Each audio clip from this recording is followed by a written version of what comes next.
আরেকটি বিষয় সেটি হচ্ছে যে আপনারা অনেকে কমেন্টে গালাগালি করেন, মানে বিভিন্ন বিষয়ে গালি দেন, বিভিন্ন বিষয়ে আপনারা বলেন যে পেইড পলিটিশিয়ান, আমরা টাকা খেয়েছি, তারপরে হচ্ছে এগুলো বলেন। আমার কাছে এগুলো ভালো লাগে, এই কারণে ভালো লাগে কারণ আমাদের যে আন্দোলনটা ছিল, আমাদের আন্দোলনটা হচ্ছে আপনার এই গালির অধিকারটার জন্য।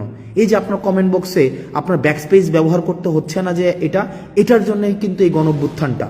এই যে আপনাকে ব্যাকস্পেস ব্যবহার করতে হচ্ছে না, আপনি গালি দিতে পারছেন আমাকে, আপনি আমাকে তুই বলতে পারছেন, আপনি আমাকে খুব অপভাষা ব্যবহার করতে পারছেন, আপনি আমাকে বলতে পারছেন যে আমি হচ্ছে টাকা খেয়েছি, ঘুষ খেয়েছি। এই যে এটা বলতে পারছেন না, কুত্তার বাচ্চা বলছেন না আপনি, এই যে কুত্তার বাচ্চা, তুই তোর পরিবারের সবার কুত্তার বাচ্চা, আমি শেষ পর্যন্ত আপনার এটার জন্য আমি ফাইট করে যাব।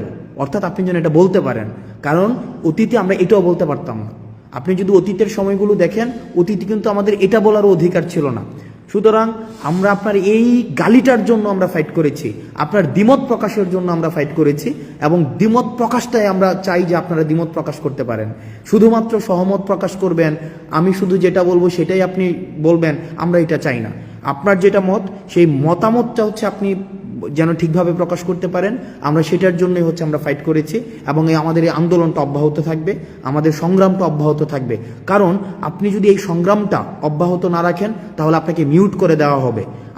আপনি যে গালি দিচ্ছেন এখন স্বাধীনভাবে, আপনার মাথার মধ্যে কিন্তু এই চিন্তা নাই যে আপনাকে ডিজিটাল সিকিউরিটি অ্যাক্টে আপনাকে ধরে ফেলবে। এটার জন্যই ছিল আমাদের আন্দোলন। আপনি স্বাধীনভাবে গালি দেওয়ার স্বাধীনতা পেয়েছেন, আপনার স্বাধীনতার জন্য, এই গালি দেওয়ার জন্য আমরা হচ্ছে ফাইট করব, সংগ্রাম করব, যেন আপনি স্বাধীনভাবে গালিটা দিতে পারেন। আমাকে যেন আপনি বলতে পারেন আমি কুত্তার বাচ্চা, আমাকে যেন বলতে পারেন যে আমি হচ্ছে যে টাকা খেয়ে আন্দোলন করেছি, আমাকে যখন বলতে পারেন যে আমি ঘুষ খেয়েছি, আমাকে যেন বলতে পারেন আমি 10 কোটি টাকা খেয়েছি।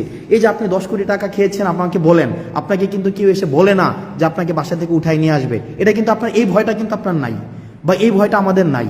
এই যে ভয়টা নাই, এটার জন্যই হচ্ছে আমাদের এই যে সংগ্রামের সফলতা।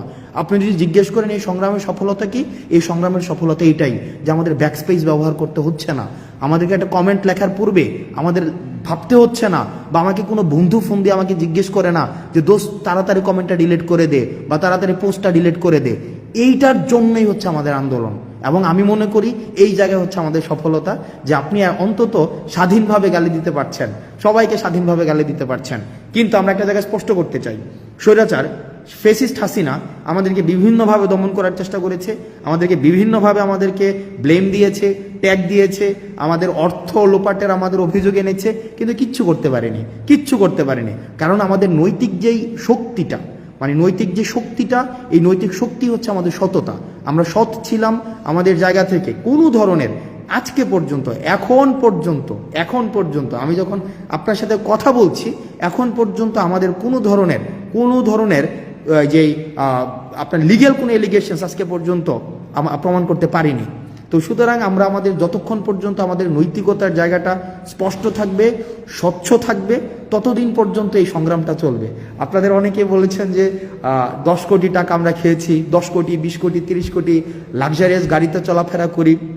ব্যক্তি আসনাদ আবদুল্লাহ, ব্যক্তি সার্জিস আলম, নাহিদ আসিফকে যারা আগে থেকেই চিনেন, আমাদের যে বিষয়টা, এই যে লাইভ বন্ধ করেন সমস্যা হবে, এই কমেন্ট এখন আর করতে হয় না। যে ফেসবুক পোস্ট ডিলিট করেন সমস্যা হবে, বা কমেন্ট ডিলিট করেন সমস্যা হবে, এই যে কমেন্ট ডিলিট করেন সমস্যা হবে, লাইভ বন্ধ করেন সমস্যা হবে, এই যে কাজটা করতে হচ্ছে না, এটাই আমাদের সফলতা। এই যে আজকে মানে আমি বিশ্বাস করেন, আপনারা যখন কমেন্টে গালি দেন, আমি মনে করি যে না ফাইন, এটার জন্য আমরা ফাইটটা করেছি, যে আমরা অ্যাটলিস্ট স্বাধীনভাবে আমরা গালি দিতে পারি, অ্যাটলিস্ট স্বাধীনভাবে আমার মত প্রকাশ করতে পারি। কেউ এসে আমাকে ফোন করে বলছে না যে কমেন্টটা ডিলিট করে দাও যে তোমার সমস্যা হবে, বা পোস্টটা ডিলিট করে দাও তোমার সমস্যা হবে, বা লাইভটা বন্ধ করে দাও তোমার সমস্যা হবে, বা লেখাটাকে মুছে ফেলো তোমার সমস্যা হবে। এটার জন্যই মূলত হচ্ছে আমরা আন্দোলনটি করেছিলাম। এখন এই আন্দোলনের, সংগ্রামের এই স্পিরিটটি যদি ধরে রাখতে চাই, তাহলে আপনাদের মাথায় রাখতে হবে চাঁদাবাজদের বিরুদ্ধে দাঁড়াতে হবে, অন্যায়ের বিরুদ্ধে দাঁড়াতে হবে। যারা পেশাদার তাদের কাজটা তাদেরকে করতে দিতে হবে, যারা লেখক তাদেরকে লিখতে দিতে হবে, যারা মিডিয়া কর্মী তাদেরকে স্বাধীনতা দিতে হবে, যারা চিকিৎসক তাদের চিকিৎসা করার স্বাধীনতা তাদের মতো করে দিতে হবে, যারা ইঞ্জিনিয়ার তাদের কাজটা তাদের মতো করতে দিতে হবে, যারা শিক্ষকদের কাজটা শিক্ষকদের মতো করতে দিতে হবে।